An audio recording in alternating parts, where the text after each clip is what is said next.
Salve, salve nação, Razão Tricolor no ar. Dessa vez passando aqui para comentar um assunto que não dá mais para esperar. Fair play financeiro. Que papo é esse? Esse é um assunto que deve ter o seu lugar, que não se pode mais postergar. É um assunto que envolve a honestidade e a justiça no futebol. Não podemos mais tolerar e não podemos mais aguardar. Eu te convido a assistir esse vídeo, entender que história é essa, qual é o nosso modelo, qual é o nosso conceito, simplificar de torcedor para torcedor o que é isso e o que estamos a falar, tá bom? Mas antes de passar para o vídeo, eu te peço, se inscreve aqui no canal, ativa o sininho para você não perder nenhuma atualização do nosso leão e também compartilhe esse link nos teus grupos de WhatsApp, enfim, com os teus amigos, para a gente fazer esse vídeo chegar o quanto mais possível, tá bom?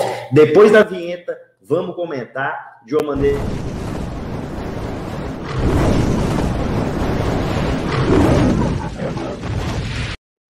Vamos lá, vamos comentar de uma maneira simplificada esse assunto do fair play, mas eu preciso que vocês possam entender. Eu vou colocar na tela aqui uma apresentação para que possa facilitar, para que possa ilustrar e você consiga acompanhar.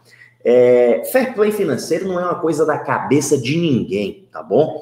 O fair play financeiro é uma realidade imposta lá fora, é uma realidade que já alcançou clubes como o City, clubes como o Milan, Chelsea, dentre outras instituições. E já despertou a preocupação lá do FIFA 2.0, a visão para o futuro, um elemento que foi estabelecido em Zurique em outubro de 2016. E aqui o BSFC, ele trouxe, fair play financeiro. Para mudar o jogo é preciso conhecê-lo. Mas antes de dizer como é que a gente pode tratar o fair play financeiro, e antes mesmo também de desmistificar algumas questões, eu queria já deixar claro aqui de início, pessoal, que a gente tem um certo deslumbre, por conquistas, por estrelas que são contratadas e que a gente precisa refletir. Olha isso aqui, hexacampeão, Cruzeiro,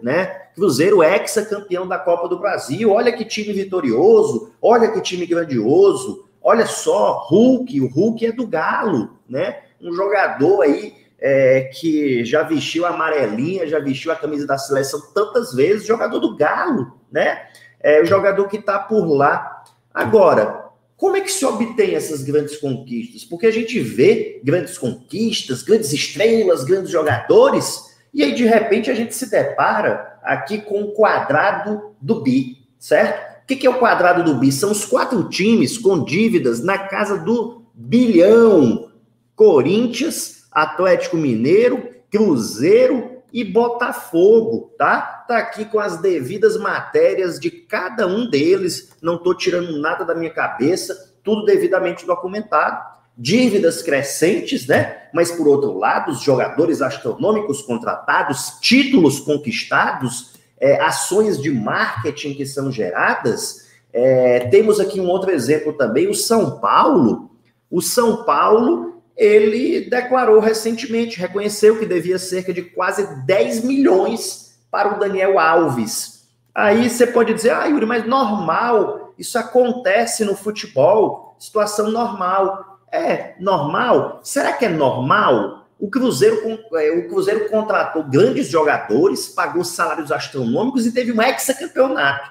E com certeza tinha outros times que honravam seus compromissos, que estabeleciam um teto para que eles pudessem honrar seus compromissos, tinham austeridade fiscal. O que é isso? É responsabilidade com as finanças. Enfim, é não gastar mais do que você pode pagar, É você ter uma receita maior do que a sua despesa, e não a despesa maior do que a sua receita. Porque se sua receita é aqui e a sua despesa é aqui, você está fazendo dívida. Aí você está tendo conquistas com valores que você, na verdade, não podia pagar. É justo, porque o teu clube lá concorrente, muitas vezes, para ser um clube honrado, muitas vezes ele vai fazer o quê? Ele vai contratar, ele vai gastar só o que ele pode pagar, ou então ele vai gastar um pouco menos do que ele pode pagar. E aí é justo que o outro gaste mais e assim tenha mais possibilidades às custas de dar calote nos outros? Então, conquistar título às custas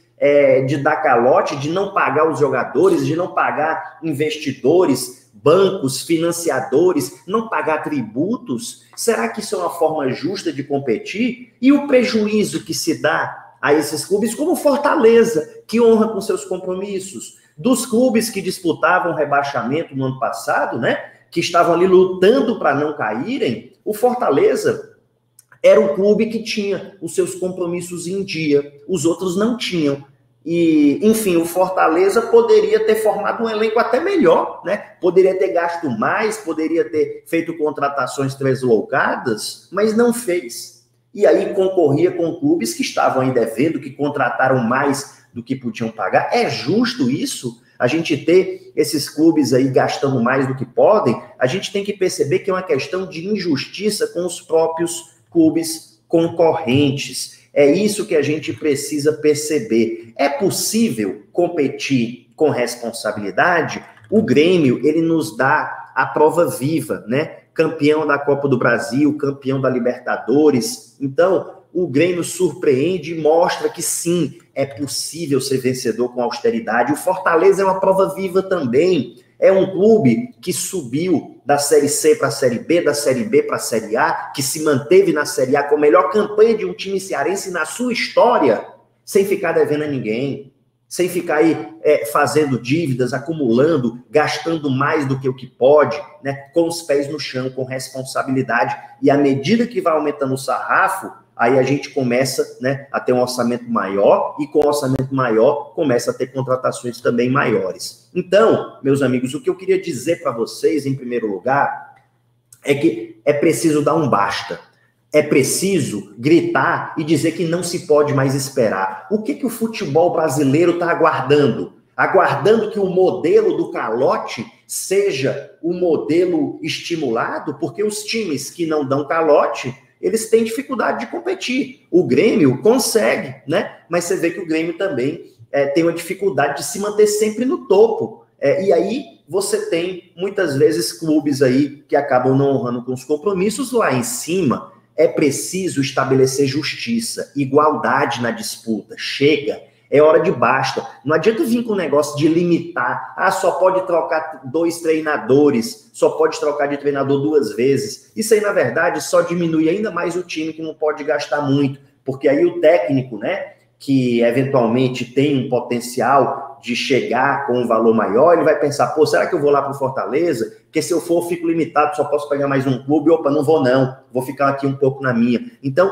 não é esse o caminho, não. Até se pode fazer isso depois, se pode pensar, mas é hora de equalizar, de fazer justiça, fazer que os clubes só possam gastar aquilo dentro do limite do que podem arrecadar. Isso é a justiça que se busca. E aí eu queria deixar bem claro o seguinte, pessoal. Quando a gente fala de fair play financeiro, o modelo que a gente busca aqui no Brasil, César Grafietti até trabalhou com esse conceito, é um conceito bem simples. É o conceito exatamente de os clubes não gastarem mais do que eles recebem, tá? Eles gastarem menos do que eles recebem, ou no mínimo ali aproximado. Esse é o conceito de fair play financeiro. Eu estou dizendo isso porque tem muita gente que pensa assim, fair play financeiro, então vai acabar com esse negócio lá do Palmeiras, do Flamengo, que tem muito dinheiro, que eles vão estar limitados de gastarem. Não é bem assim, pessoal. Se eles tiverem recursos para gastar muito, eles podem gastar muito. Eles não podem gastar acima do que podem bancar. O Flamengo tem aí, né, lucro líquido acumulado. Ele reduziu agora um pouco para, acho que 640, né, milhões. Mas, enfim, eu não sei agora precisamente o valor, mas o Flamengo tem um lucro líquido que está assegurado, que está preservado. O que não pode é ele gastar acima da sua possibilidade. Mas tendo dinheiro, ele pode. Se ele teve capacidade de investimento, se ele teve capacidade de retorno de estrutura de base, né, jogadores que renderam dinheiro, bom, então ele pode gastar. Não é que vai limitar o valor que pode gastar, vai limitar dentro da capacidade financeira de cada um. Vai evitar que a pessoa gaste o que não tem. É simplesmente isso, é esse o nosso conceito de fair play financeiro, tá? Então, pessoal, para que a gente possa estabelecer um fair play financeiro, a gente precisa trabalhar, infelizmente, com lógicas punitivas, porque é só quando você pune que você educa. A gente tem, na verdade, duas formas de educar, né? Se a gente for pensar em pedagogia, tem duas formas de educar. É você ensinar e a pessoa voluntariamente aprender. E a outra é com punição, né? É claro que você pode até aprender, você pode perceber e aprender com a punição dos outros, né? Então, o erro dos outros você assimila e você se corrige. Mas pode ser que não aconteça. E aí, só com a punição, né, quando você endurecer, é que você vai fazer a pessoa perceber. A gente pode, infelizmente, chegar nesse ponto. Então, a gente tem advertências. O que seria isso, né? Seria uma comunicação com um plano de regularização. Olha, você está gastando mais do que você recebe. E isso vai ser feito por alimentação de tabelas, né, fórmulas, informações que vão ser prestadas e um plano para regularização, para que em tanto tempo a pessoa equalize, que ela vá reduzindo e tal, que ela não gaste, né, que ela precisa a cada ano reduzir o passivo até zerar aquilo. Multas muitas vezes são cogitadas. Eu particularmente tenho minhas dúvidas sobre a eficácia das multas, porque se eventualmente a instituição já está mal das pernas, você vai multar, é o melhor caminho? Eu prefiro trabalhar, em vez de multas, eu prefiro trabalhar com proibição de inscrever novos jogadores, por exemplo, tá? Eventualmente com perda de pontos, pode ser também, né? Rebaixamento, talvez, mas principalmente a proibição de inscrever novos jogadores. Por quê? Quando você proíbe de inscrever novos jogadores, você está evitando gastos, né? Você está impedindo que novos gastos sejam realizados. E aí é exatamente isso que a gente quer, né? Então é medida muito inteligente. Muita gente fala assim, proibição de participar de competição. Se você proibir de participar de competição, você, na verdade, está indo contra a lógica, porque a lógica é que ele participe da competição, mas gastando pouco, para que ele tenha receita ao participar da competição. E aí, ele gastando pouco, que ele tenha um lucro, que vá abatendo lá aquela dívida. Então, a proibição de participar de competição, eu acho que seria contraproducente. Agora, perder pontos, como o Cruzeiro perdeu, lá por conta da FIFA, não por conta da CBF, né? Aí a gente pode até pensar nisso. O rebaixamento pode reduzir muito as receitas dentro dessa ótica também, né? E a própria perda de pontos pode atrapalhar um pouco. Mas, enfim, eu acho que aqui é onde está o pulo do gato. Proibição de inscrever novos jogadores, mas precedido de um plano para regularização, né? Uma oportunidade de adequação. Eu acho que é importante. E veja como uma postura firme pode chegar assim, né? O esporte já foi punido, né? E o esporte correu aqui, ó, matéria de 15 de março, correu para pagar 7,5 milhões junto ao clube português, né? Ao esporte, para poder quitar um débito, porque senão ia ficar novamente sem poder fazer registro no BID. Ó, ia ficar 6 meses sem registrar no BID e 3 meses sem fazer negócios internacionais. Aí, quando vem a ameaça, né, da pena dura do direito, né, a gente chama lá no direito de dura lex sed lex, a lei é dura, mas é lei, tem que ser cumprida. Aí sim, quando vem a penalidade dura, a pessoa acaba cumprindo. Já teve casos aqui também, certo? Já teve casos relacionados ao Atlético Paranaense, por exemplo. O Atlético Paranaense sofreu, o Santos também sofreu, o próprio Cruzeiro na Série B, aqui, o Cruzeiro sofreu a perda de 6 pontos por conta de uma dívida relacionada ao volante Denilson em 2016.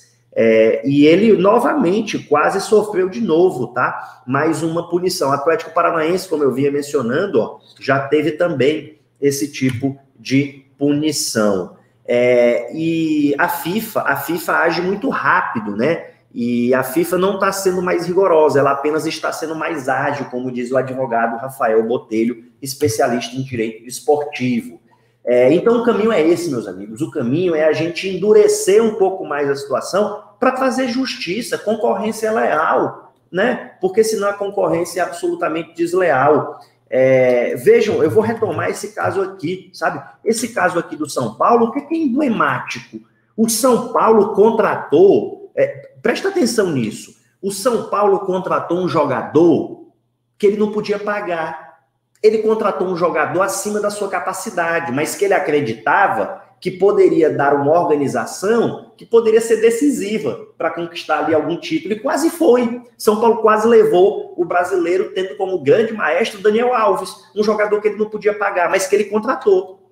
Isso é justo com os outros que não tinham dinheiro para contratar e não contrataram para serem corretos, para andarem na linha fiscal? Não é justo, isso é desigual, né? Isso é uma competição desumana dentro do futebol. Por que não dá um basta? Está aí o projeto de fair play financeiro há tanto tempo e não se colocam as regras postas. A gente não dá para esperar. Não dá para esperar. A gente precisa fazer cessar esse estado, tá? Teve hoje uma notícia, hoje, data que eu gravo esse vídeo aqui, acabei de terminar uma aula de uma pós-graduação de compliance, né?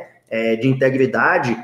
E aqui, ó, segunda-feira, 12/4, às 6h30, foi divulgado aqui um projeto de lei para que os clubes virem sociedade anônima e que possam emitir ações no mercado de capital. A gente tem que ver como é que é isso aí, né? A gente espera que não tenha nenhuma situação aí de postergação desse endurecimento, né? De postergação também de dívidas fiscais, porque, mais uma vez, seria você premiar quem, na verdade, descumpriu as normas, né? Agora, virar uma sociedade anônima de futebol, isso pode ser interessante. Isso pode ser interessante porque, ao fim e ao cabo, o clube vai ter ações que são emitidas no mercado e, para que essas ações sejam bem vendidas, tem que ter o quê? Confiabilidade.